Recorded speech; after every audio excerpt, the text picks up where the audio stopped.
Sa kulungan ang bagsak ng lalaking nagpasok at nagparada ng motorsiklo sa loob mismo ng Taal Basilica sa Batangas. Buang, ano nangyayari sa bansang Pilipinas? Simbahan. Sa loob ng simbahan, nagmotorsiklo. O, dyan sa Batangas, ha? O, buang. Nagmotorsiklo sa loob ng simbahan at doon nagpark. Ganyan na po ang nangyayari sa Pilipinas ngayon. Binababoy na ang relihiyon. Oh, pasok. Ang iba pa niyang ginawa sa mismong altar na umani ng pagkondena sa nahulikam na pagtutok ni Bam Alegre. Ayan, Nabulabog ang tahimik na Taal Basilica sa Batangas kahapon. Baka naka-loud pipe ka pa, pumasok ka dyan sa simbahan. Di ba? Di ko alam kung sabog ito. Ako, para sa akin, sabog lang ang gagawa niyan o demonyo. Wala na. Ako, halimbawa ako'y hindi Katoliko. Hindi ko gagawin yan. Respeto ko eh. Halimbawa, gawin mo sa loob ng mosque yan. Ako hindi Muslim, pero hindi ko gagawin yan. Bakit? Demonyo na ba ako? Di ba? Anong gagawa niyan? Demonyo lang gagawa niyan. Or adik. Nang biglang pumasok ang motorsiklong ito, nagdire-diretso ang rider at ipinarada ang motor sa harap ng altar. Grabe. Ang angkas niyang babae bumaba at lumayo. Habang may angkas pa. May babae pang kasama. Ang lalaki naman umakyat sa altar at umupo sa upuan ng pari. Ayan, tingnan mo yan, pambababo yan. Kasi alam mo, bakit natin binabanggit? Nawala na po ang moralidad ng mga Pilipino. Naging masamang halimbawa itong si Torre at si BBM.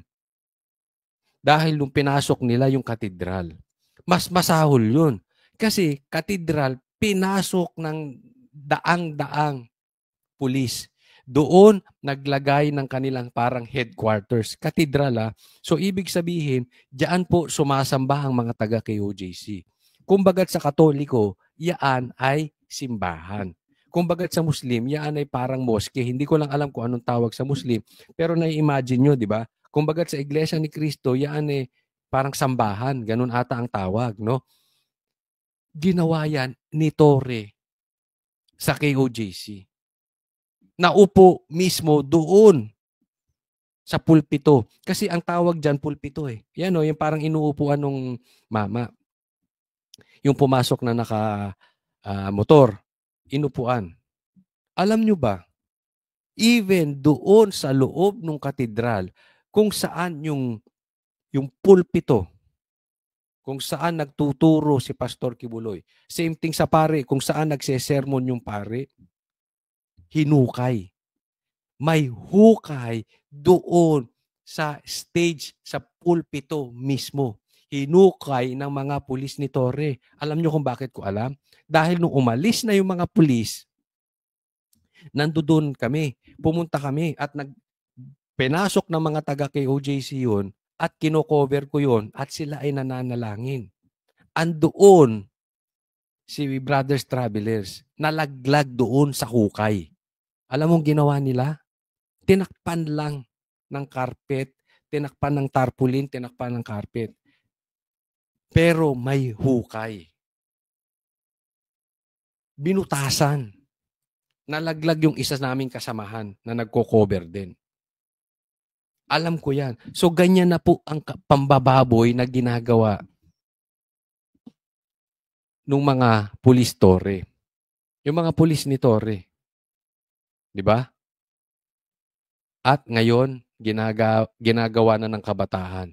Kasi hinayaan ni Marcos yung ganyang kasamaan. Pinagtanggol pa ni Marcos to the point na nagsinungaling siya, sabi niya walang pumasok na baril.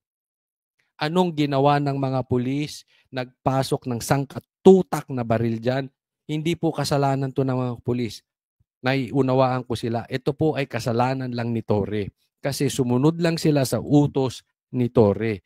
Pinasok yung katedral, doon sila natutulog for 16 days, naggawa sila ng opisina doon, ginawa nilang headquarters, naghukay po sila doon. At ayaw nilang magpapasok ng taga-KOJC. Na witness po yan ng mga mainstream media. Kahit yung mga mainstream media ang kakampi nila, hindi pinapasok. Dumating dyan si Robin Padilla, dumating dyan si Bato, hindi rin pinapasok. Ginawang kuta ng mga police story yan. Ganyan na po ang kababaan, kademonyuhan ng Pilipino. Again, I have nothing against dun sa mga pulis. Kaya lang itong si Torre, yaan na po ang ginawa. Wala na pong respeto sa simbahan. Kahit ano ang sama ng pare or nung head ng isang religion, hindi mo dapat binababoy yung katedral. Hindi mo dapat binababoy yung sambahan. Ito, hindi pa naman convicted si Pastor Kibuloy. So, an accused is considered innocent until proven guilty. Sa katunayan, yung mga kaso ni Pastor Kibuloy, na-dismiss na nga. Na-dismiss na yan. Hinalungkat lang ulit. Kaya that is political harassment. Bigla pang bumalakpak ang lalaki at Diba? itinaas ang kanyang kaliwang paa. Diyan, inis kayo. Bastos, pumalakpak, tinaas ang kamay, paa. Yung mga pulis natutulog nga dyan. Nagdala ng baril sa loob ng KOJC. Kung nababastosan kayo dyan, could you just imagine ano ang ginawa nila Torre doon sa loob ng katedral ng KOJC? Ito ang harapan ng simbahan. Ganito lang kababa yung hagdan kaya madaling naiakyat yung motorsiklo. Nagkataon din na bukas yung pintuan kaya naituloy-tuloy hanggang sa may looban sa lugar ng altar. Ayon sa pulisya, hawak na nila ang lalaki na dinala raw ng ilang concerned citizen. Hindi rin daw siya makausap ng matino. Base dun sa sabi ng magulang, wala daw bisyo yung... Wala daw bisyo? Naniniwala kayo? Yung gagawa nun walang bisyo? Hindi. Ako hindi naniniwala. Adik lang yan. Or demonyo. Or mukhang pera. Hindi natin alam. Baka may purpose kaya pinasok. Diba? Kasi may nalalaman tayo, nagnanakaw sa loob di ba? So, may bisyo yan. Kasi pag nagnakaw ka, ibig sabihin may bisyo ka, malay mo, babaero. Malay nyo, sugarol. Di ba? Kasi hapit kailangan gawin for the sake of pera. So, ako hindi ako maniniwala yung taong gagawa niya walang bisyo, napaka-imposible. Yung bababuyin mo ang isang sambahan, napaka-imposibleng walang bisyo. Bata. Pero nung nandito na yung bata ay nanghihingi siya ng sigarilyo sa mga kapwa preso niya. Ay nang tinanong natin ay sabi niya ay nakagamit siya ng marijuana. Ayun, di ba? Di umamin. Di ba? Buti pa yung mama, umamin. Buti pa yung bata, umamin. Yung ibang mga politiko, hindi umamin, addict sila But anyway, ganun talaga. Alangan namang aminin nila. Malaking pera mawawala sa kanila dahil matatanggal sila sa posisyon. Aayawan sila ng taong bayan kung sasabihin nilang politiko sila tapos addict sila. Di ba? Pero naniwala kayo? Imposibleng gagawin ng isang tao yan na walang bisyo. Nabili niya online. Depensa ng suspect, Grabe, marijuana nabibili hindi raw niya online. pinagsisisihan ng ginawang pagpasok ng motorsiklo sa simbahan. Parang gusto ko lang po mabasbasan. Yun po. Yun pong gusto ko. Depende nila sa kanila kung masamang tingin nila sa akin. Dahil gusto ko mabago ang buhay ko. Ikaw hindi masama tingin mo sa inyo? Hindi nga, sumuko naman ho ako Kung hindi ako sumuko, wala ako dito. Baka yung nagtatago na. Kakasuhan siya ng paglabag sa Article 133 ng Revised Penal Code o offending the religious feelings. Napanood Ayan, tinan nyo ha. Anong excuse ng bata? Pinasok niya dyan kasi gusto niya magbagong buhay at gusto niya mabasbasan. Si Torre naman, anong excuse? Pinasok niya ang KOJC, ang sambahan ng KOJC dahil may hinahanap siya doon. Tingnan nyo? Instead na umamin sa mali, same na same sila. Instead na magpakalalaki at aminin yung kanilang pagkukulang, nagpapalusot. Sasamba ka lang pala bakit kailangan mo pang nagmotor hanggang loob? Di i-park mo sa labas, tas pumasok ka ng maayos. Si Torre naman. nagdala ka doon at nag-stay ka pa ron sa loob ng katedral. Kung sa tingin mo, nandoon si Pastor Kibuloy, di sana hinanap nyo. Ang liit-liit nung katedral na yun. Yung katedral, kaya mong bulat-latin yun sa loob ng 1 oras. Sobra-sobra pa yun. Maliit lang yun eh. Saan magtatago doon si Pastor Kibuloy? Ang dami niyong pulis. Di sana, kinordonan nyo. Ginagawa nyo na yan eh. Buong paligid ng katedral, kinordonan nyo ng tao. Oh, halongkatin ninyo. Di ba? Ba't nag-stay kayo doon? Oh, di ba? Pareha silang excuses. Pero ito masama.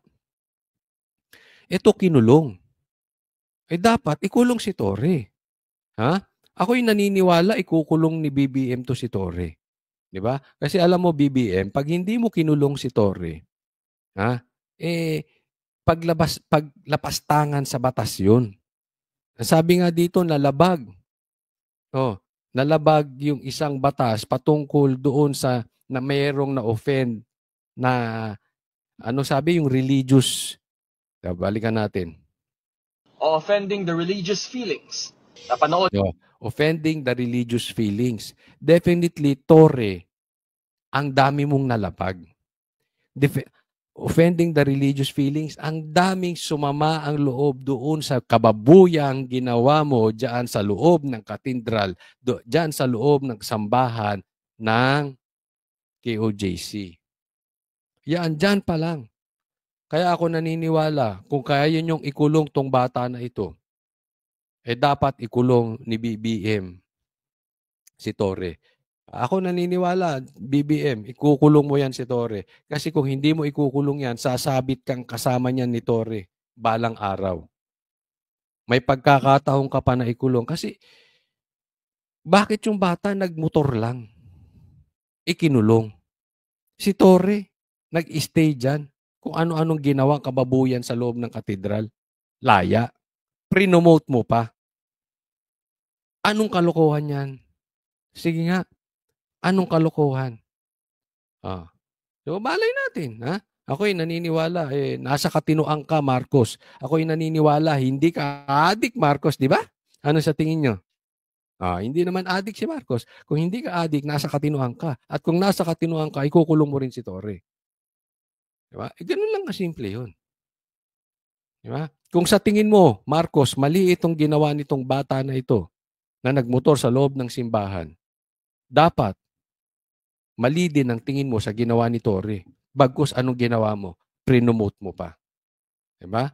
So tingnan natin kung ikaw ay nakasakatinuan, Marcos, kung anong gagawin mo kung ikukulong mo si Torre. ng ilang nananampalataya ang nag-viral na video ng lalaki at hindi nila nagustuhan ang ginawa niya sa loob ng simbahan. Parang kabastusan yung ginawa niya. Tingnan mo, yun lang kabastusan na. Hindi, naniniwala po ako kabastusan talaga yun. Ang punto ko dito, kung yun lang, kabastusan na. Can you just imagine kung anong ginawa nila sa KO? This is not about yung ako'y member, no? Or naniniwala tayo sa paniwala ng KOJC, naniniwala tayo sa paniwala ng Katoliko, naniniwala tayo sa paniwala ng Muslim, naniniwala tayo sa paniwala ng Iglesia. Hindi po yun. Kahit po hindi ka naniniwala sa ibang reliyon, sa paniniwala ng ibang reliyon, dapat nirirespeto. Halimbawa, hindi ako Muslim. Kailangan ba babuyin ko yung loob ng sambahan ng Muslim? Hindi yun. Dapat inuunawa mo at minamahal mo yung ibang reliyon. Dapat ganun, walang bastusan. Diba? Again, kung nababastusan sila sa ginawa niyan, all the more yung ginawa ni Torre sa KOJC. Marcos, manindigan ka. Tapos pumalakpak pa. Maling-mali po talaga. Ang laki ng pagkakasala ng ginawa niya. Sinisika pa namin makuha ang pahayag ng pamunuan ng Taal Basilica kaugnay ng insidente. Para sa GMA Integrated. Marcos, manindigan ka. Tanong ko, kung mali yung ginawa ng bata na yon, kung sa tingin mo mali yung ginawa ng bata na yon, ano sa tingin mo, Marcos, yung ginawa ni Torre?